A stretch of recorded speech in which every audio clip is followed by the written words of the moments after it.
everybody. Welcome to the Rundown with Ramon. My name is Ramon Ray. You can get to know me better at RamonRay.com. Here we're talking to Elona Washington, and we're going to talk about two things, all things marketing. But as y'all know, we're going to get into much more important than that, where Elona has been and how she came to be today who she is. And again, this is the Rundown with Ramon. If you're hearing my voice and you want to get into the Rundown with Ramon, just check me out. You can email me, Ramon@RamonRay.com. We're here about two things: to help you live your best life personally and to help you build your best business. So with that, let's get started. And I know I asked you this, Elona, 47 times. It is Elona or Elona. For some reason, my mind can't get it. Tell me again. Tell your full name.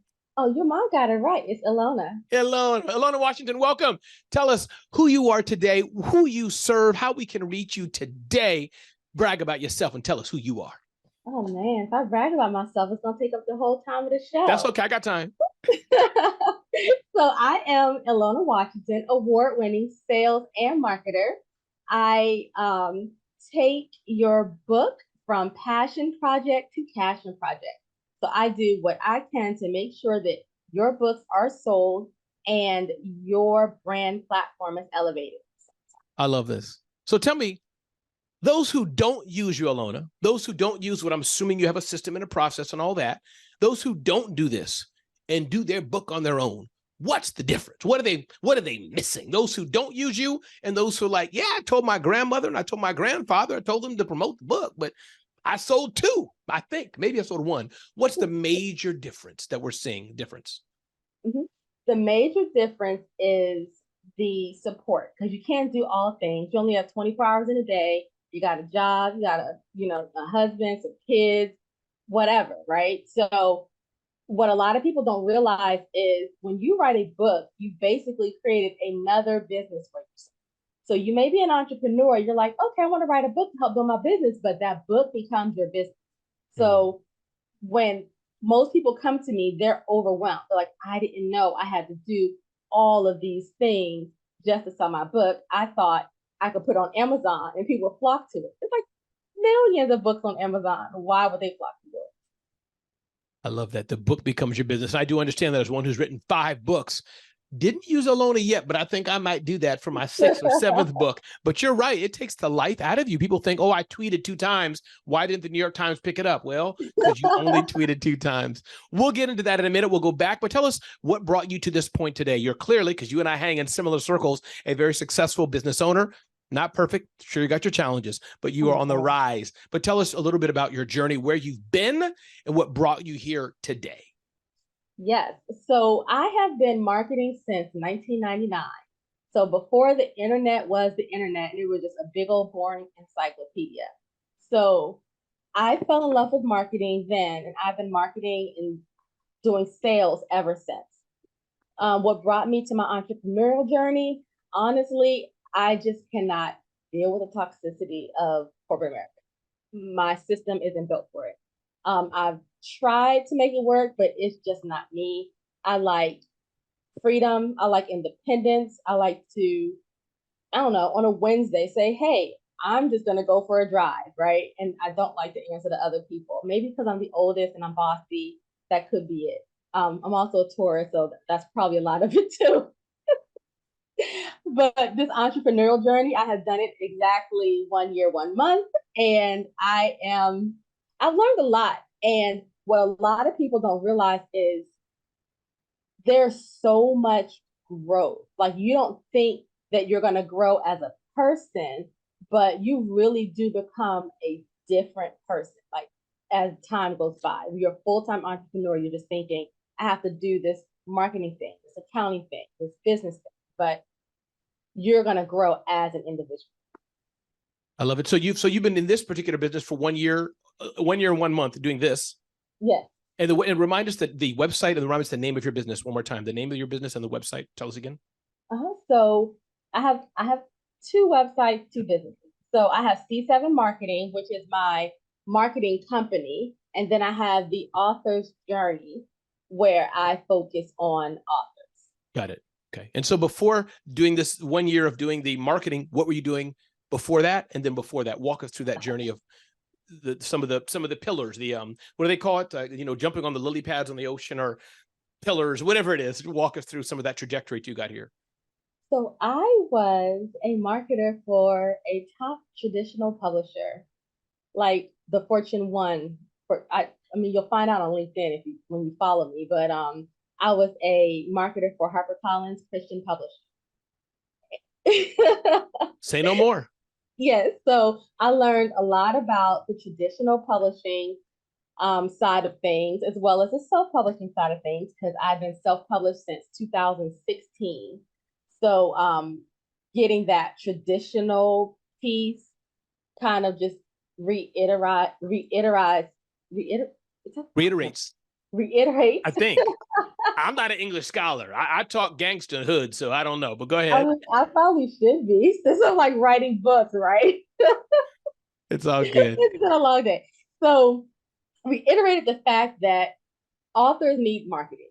No one is going to do it for you. No one is going to hold your hand. No one is going to say, sis, let me do your website. Mm. Sis, let me show you how to do ads. You're going to have to learn to figure it out by yourself or hire a professional.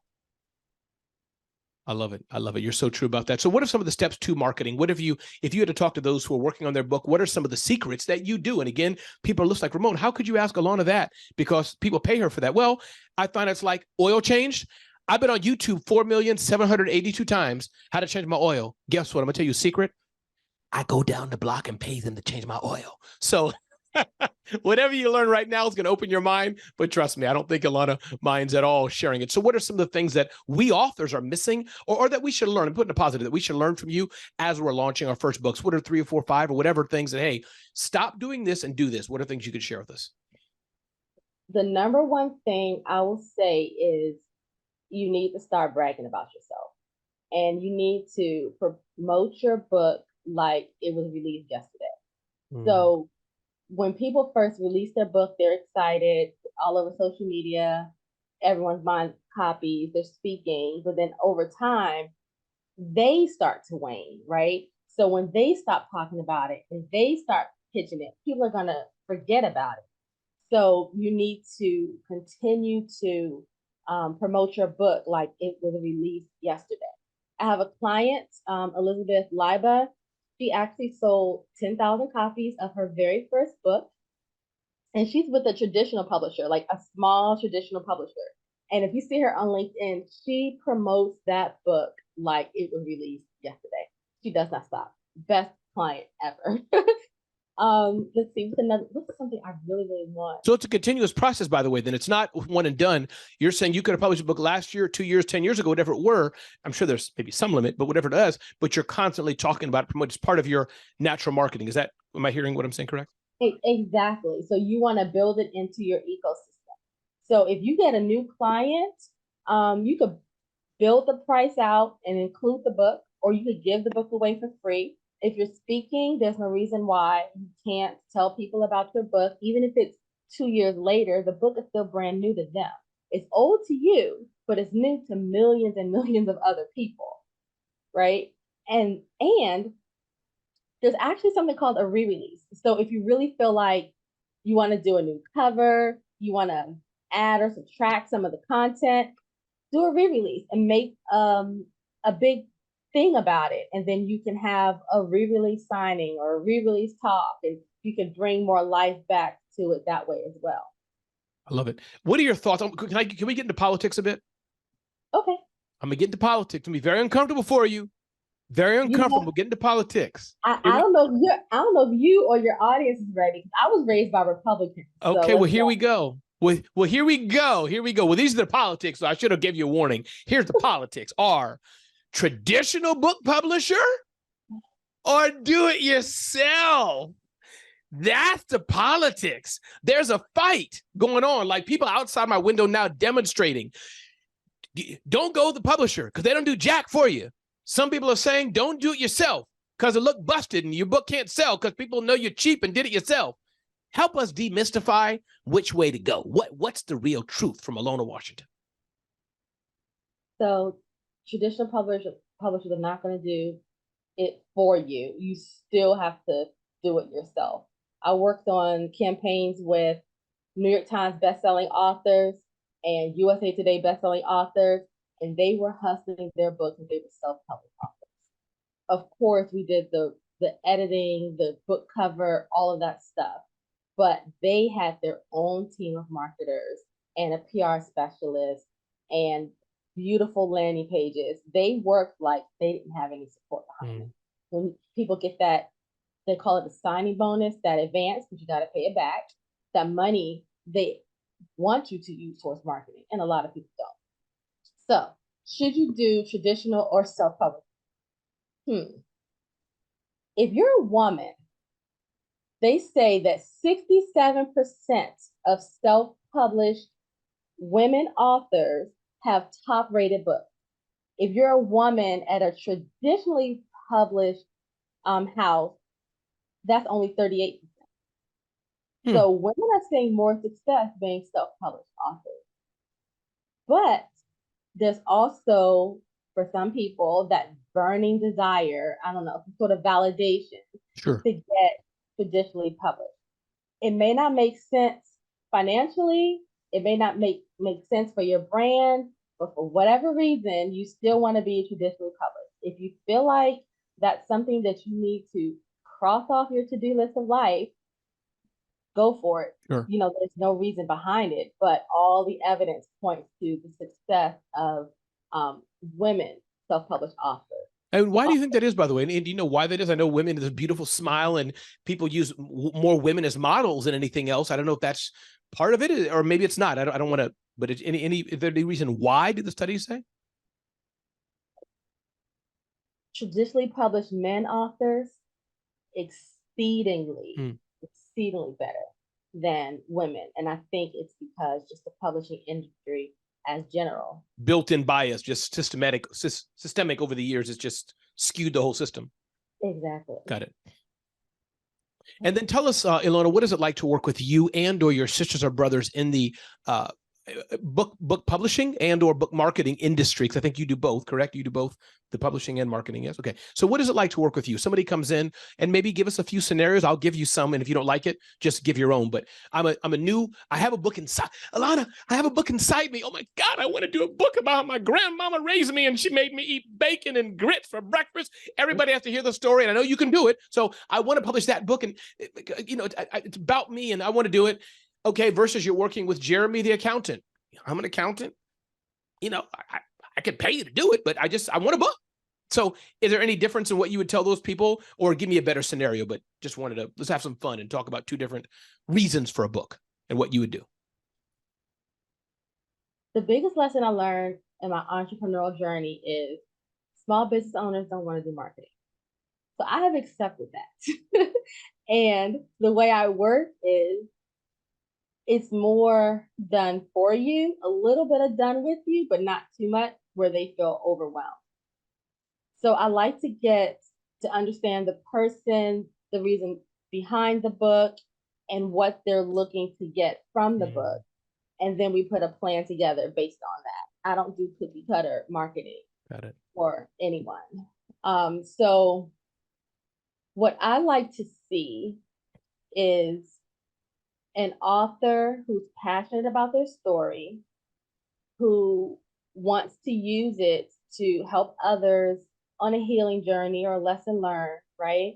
And then they want to use their book to elevate their brand. A lot of people say, oh, I made $100,000 from my book. From book sales, that's incredibly hard to do. Traditionally published authors sometimes don't even do that, right? So the way you make $100K from your book is by leveraging all the opportunities that came with publishing. So my book was published in 2016. I don't know how much money I made, but I can tell you just this May, I spoke on Congressional Day of Action. I spoke to the Senatorial Judicial Committee about survivor legislation. And that came because journalists over the years have found me on Twitter. I have more than 2 tweets. Have found me on Twitter, have seen me speak, has read articles, op-ed pieces that I've done. So they consider me an expert because of my book, because I got those opportunities because of my book. And then I was awarded the opportunity to appear in rooms and conversations that I might not otherwise have done had I not. Got it. So it's not per se selling the book, which could be, but it's not per se Tom Clancy, or take your pick of the famous, mostly male audience, Dave Ramsey, who sold 10 billion books. That is a route. But you're saying for most regular people, and it's okay to be regular, is that it's the what the book gets you access to, using that as a hook for the things. Is that fair to say? So with the example I gave you, a lady who wants to talk about her grandmom and her story, she may just print 500 copies of the book, give them out to her family, and she's done. Maybe. Mm-hmm. The accountant, he may use it. I've heard our mutual friend Lamar talk about this. He may print books and say, I just want to give it away to every chamber event I'm at with my business card. And that could work as an example, two different examples. Am I repeating what I think I'm hearing you say? Exactly. Okay. And so I'll go back to my author, Elizabeth Liba. She sold 10,000 copies. She has 185,000 followers on LinkedIn. She's a LinkedIn top voice. She spoke at Harvard. She's speaking at Georgetown. She's been in Forbes, New York Times, all of this stuff, right? So when I spoke to her, she said, yeah, everyone's asking me how to market, but really, I was just, promoting myself, all day, every day to buy the book and encouraging people to share, right, on LinkedIn. But then she goes, the one thing I didn't do that I need your help with is I never monetized my followers. So she has 185,000 followers and she's not doing anything with it. She says they're in her DMs asking, what's next? What are you going to do next? Are you going to have a conference? Are you going to speak? Like what's coming up next? And now that we're working together, she has something that she can say. We have a viable plan for the next couple of years. But just having a book and having that level of success, people are expecting you to do something else. And that's something else you don't have the capacity, just being a human being on earth, to do it by yourself. You need help. I love it. I love it. Love it. With your permission, Elona, I think I asked you offline. Can we go a bit personal? That's okay with you? Sure. I mean, okay. if you want me to bring it, I'm gonna bring it. Yeah, no, I would. No, the reason why I would do it, I'm going to give people a heads up, not nothing heads up, but just that I think it'll help people. Okay. There are many people who are hurting, many people who are in despair, many people who are despondent, and I suspect, because you and I just get to know each other. I don't know what's coming, but your story may help people. So I want to just transition to know where you've been at. I think based on what you said offline, you had some dark periods in life, and clearly you've been able to overcome and become a victor. And I'd love to understand where you were, and then I'd love for you to answer the question. I'll remind you again how you overcame and became the amazing woman that you are today. Can you share that with us if you don't mind? Okay. So I was raised by Ivy League Republican Muslims. So if you had any idea what a sheltered life looked like, this was me. So I graduated Howard, I finished Howard, and then I went up the street and became an exotic dancer. And my family was like, what is going on with you? Because, we were upper middle class. We don't know anything about this life. But I felt more at home in the strip club than I did at church, in my mom's house, on campus, anywhere, because I was so accustomed to feeling that way. Mm-hmm. And that was because of the abuse that I suffered as a child. So I know that I've been a survivor. I wrote my book in 2016. I had been speaking about it for years. And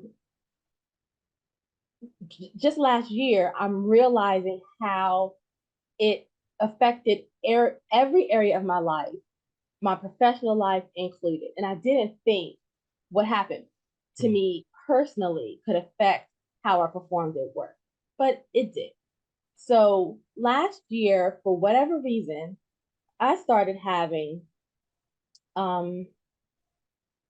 my repressed memory started to return. So I started remembering things that I had blocked out as a child. And so I was suffering from PTSD and chronic depression, and it turned into suicidal depression.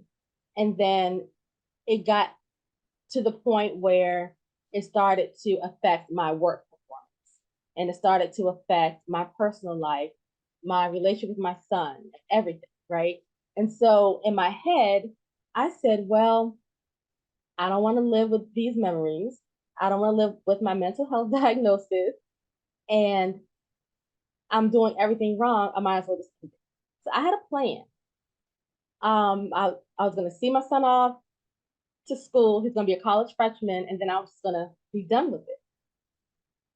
So you know how, like Robin Williams or Chester Bennington, I'm a big Linkin Park fan, how they were just smiling and they seemed so much joy and at peace. That's because they had made peace with their decision. They were going to do it. They were, you know, aware, and they didn't want anyone to change their mind. They were just soaking up what they could before they did the thing, right? That's how I was last spring. My psychiatrist, because my job put me on short-term disability, my psychiatrist called me on it and saved my life. Wow. So I decided when my short-term disability was up that I wasn't going to return to HarperCollins. I decided to work for myself. So think about this. I became an entrepreneur in the middle of my suicidal depression. So I started in July, and I had an episode on Christmas Eve because my son wasn't. And these little voices in my head were like, this is the perfect time to do it. We should do it now. And it got so bad, I ended up calling my therapist's office, and they talked me down. So I still was a member of Propel. And then a month later, I joined a mastermind in the middle of my suicidal depression. And I feel like it saved my life because I knew I had to do something different. I couldn't keep working, getting frustrated, quitting, starting another job. Like I knew entrepreneurial life was for me. And I know a lot of people say they don't want to get started until all their ducks are, all your ducks are never going to be in a row. Your ducks could be in a row and you could start the entrepreneurial journey, but I guarantee you something's going to knock them ducks off. Like that's just life. So becoming an entrepreneur in the darkest period of my life gave me so much growth and so much strength and just introspection. Like I didn't realize I was this strong. I don't know. It's weird to say, but with all of the stresses of being an entrepreneur, people, you know, not fulfilling their contracts, you having a bad month, you still got to pay your mortgage. Your Wait a minute. I thought that when our businesses are going a bit lower, the bank sends a little man with a smiley face and says, that's okay. We'll cut you slack this month. It doesn't happen to you? Doesn't happen to me. Who do you bank with? Because I would like to bank with them. You're right, Elona. You're right. No, thank you. You know what? I want to tell you something. My journey is different than yours, but the one thing that puts us together, and I grew up in a loving home with parents, and my parents are ministers, by the way, and great family. My daddy's a preacher. I'm a preacher kid too. Yeah, and great family and all that. But for whatever reason, I suffered with, I didn't know it was called this, suicide depressive thoughts for years. Really? And yes. And I shared a good upbringing? Yeah. And I shared a testimony about it, meaning in my church some months ago. So the point, I just want to say that to those listening, suicide obviously is a real thing. Depression is a real thing. And there's many people who are smiling. We're here right now who, I don't know about you, but right now, thank God, and other things that, thank God, period, that I'm delivered from that. But I just wanted to say that I wanted to empathize with you.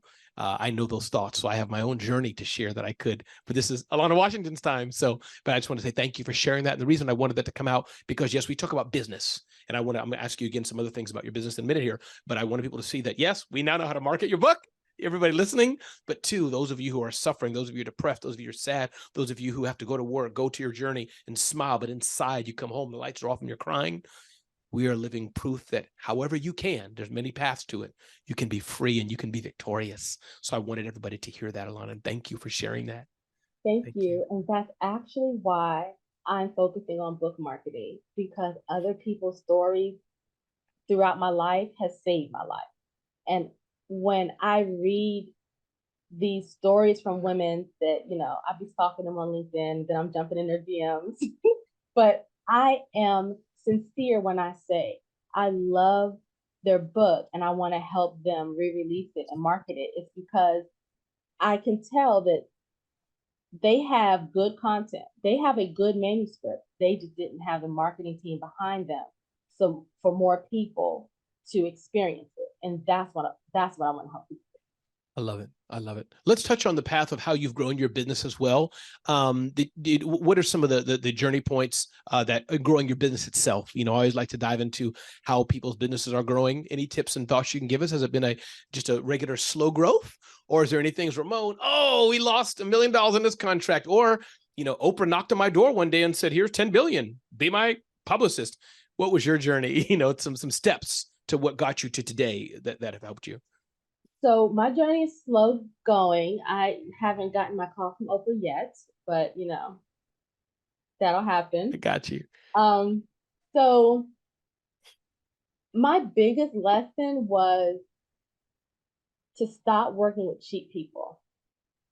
The people who want to nickel and dime you and who they see your worth, but they still won't pay you your worth. And then they start referring you to their friends who still want to nickel and dime you and not pay you your worth. The moment I cut those relationships off, I started to get real clients. I started to see real growth. And I became less afraid of charging what I'm worth. Yeah. Stop working with cheap people. Mm-hmm. Right. And I think that, Elona, it's funny because we hear about that, our mutual program, and you've mentioned Propel and TSP. Elona and I are both in a program called Traffic Sales and Profit together. And I must say that I get it that everybody wants to help everybody. Everybody wants to, oh no, Elona can't afford it, so I'm going to sell her the shirt. I could, it's supposed to be $299, $299, but she can't afford it. Here's for $7. But we're not Kmart or Walmart or Target or Amazon. Few of us are that. Well, we're pricing for the lowest bottom. So as my friend Seth Godin talks about, most of us smaller businesses, people charge a premium for what you're worth and match that to people who have the budget, who can pay you for what you're worth. And then with the wealth that we're blessed to have, you can feed the world. Go donate $10,000 or whatever you want to some children's fund. That's how I want to live my life. Is that what you echo too, Elona? And that's what I learned in our program. Yes. Yeah. And plus my bank isn't taking my excuse when I said I had to cut down my price because they couldn't afford my services. They're not going for that. That's right. I love it. I love it. What didn't I ask you? What else would you like to share with our audience, either about your journey, about growing your business, or about book marketing and publishing? Anything else I didn't ask you? Before you answer that, one more time, give us the name of your company and the websites we should use to reach you and who you serve. Tell us one more time, repackage who you are. Give me so much in one time. Okay. Elona Washington. I take your book from passion project to passion project. You can find me at theauthorsjourney.co. And I work with current and aspiring authors who wrote a book to help people heal, share a lesson, and to elevate their brand. Love it. I love it. So anything I didn't ask, anything you wanted to mention that I didn't ask you today that you wanted to touch on? This has been such a good conversation. It really has. I really wasn't going to talk about the personal stuff till you made me. That's an important part. I can't think of anything other than, honestly, and people say it all the time, but I really believe it. If I can do it, you can do it. Mm. I mean, I only told you what I went through, but the emotional impact and the days and weeks and months of depression sitting on my couch, I didn't really show you what I was going through during that time. And I still decided to step out on faith and build a business. And since I joined our program, I tripled what I made last year in 3 months. So, and it's through suicidal depression. I did this all through suicidal depression. So if I can do it, you can do it. I love it. Clearly, you are a very, very strong woman. Again, this is Elona Washington, who's given her website already. You can see her and all she does for help publishing or marketing your book. This is Ramon Ray. It has been the Rundown with Ramon. You can get to know me better at RamonRay.com. If you want to be on the Rundown with Ramon, just email me, DM me, fax me, TikTok me, carrier pigeon me. I don't know what you like to do, but I hope you're enjoying this episode. And Elona, thanks for being with us today. I appreciate you so much.